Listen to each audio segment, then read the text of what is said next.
দাগনভূঞা সোমনি রোডে অবস্থিত মধুমালা থেকে একজন কাস্টমার ৪ কেজি মিষ্টি ক্রয় করেছে। ৪ কেজির মধ্যে ৪ কেজি কিন্তু বাসি মিষ্টি দেয়া হয়েছে। একদমই জি, জি, জি। খাওয়ার কোনো উপযুক্ত না। আপনারা যদি দেখেন মানে আ খাওয়া লাগবে না। খাওয়ার আগে দেখলে বোঝা যাবে যে এটা আসলে নষ্ট এবং কি এটার অনেক দিন হয়েছে মিষ্টির। সেরকমই সবগুলো অবস্থা একই খুবই স্টাইল। খারাপ। খুবই আমরা কথা বলব কর্তৃপক্ষের সাথে। আমরা কথা বলার আগে ভিডিও করে নিচ্ছি। এবং আমরা ইতিমধ্যে ইউনো এসিল্যান্ডকেও আমরা অবগত করেছি এই বিষয়ে।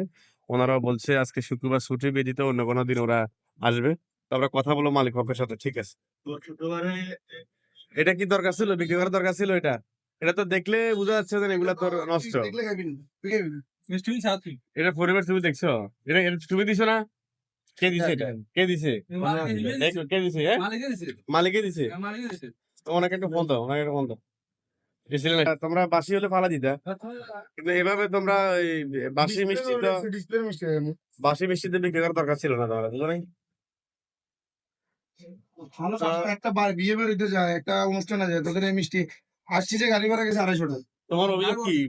কি কিনছো তুমি এখান থেকে? সিঙ্গা তো মিষ্টিও নিচে আনি হ্যাঁ। মিষ্টি নষ্ট মিয়া দেখো ভালো আমি কিছু ভালো না খুব ভালো কিছু আসে না দিতে ভালো রাতে না হুম। সিঙ্গা মালিক নষ্ট করে দিচ্ছে মালিক আচ্ছা আমরা কথা বলবো মালিক পক্ষ আসছে উনি। কালার হলো এটা। এটা কোনো ফুড গ্রেড আমরা এসিল্যান্ড আইস গ্রেড আমরা জিরো বানাবো। এটা কোনো মিষ্টির কালার হলো। কাপড় রং ব্যবহার করছে না। মিষ্টি ভালো নিছে এটা বলেন মানে সমস্যাটা হতে পারে কি কারণে? ওই গরম আবহাওয়ার কারণে আপনার সমস্যা হয়েছে। বেশি গরম তো দেখতেছি তো মানে ৪ কেজির মধ্যে ৬ কেজি মানে নষ্ট দেখতে পাইতেছি। এটার কারণ কি? মানে এতগুলো মিষ্টি একসাথে নষ্ট হওয়ার কারণ কি? কালার বলা লাগে না অভিযোগ আছে এমনি। মানে কালার হতো সকাল থেকে কি এই মিষ্টি সেল করছিলেন কার কাছে? সেল তো যেগুলো করছে ওগুলো নাই আপাতত। মানে কমপ্লেইন আসে নাই? এর মধ্যে কমপ্লেইন আসে নাই? অনেকে হয়তো দূর দূরান্ত থেকে আসবে না, মিষ্টি ফেরত দিবে।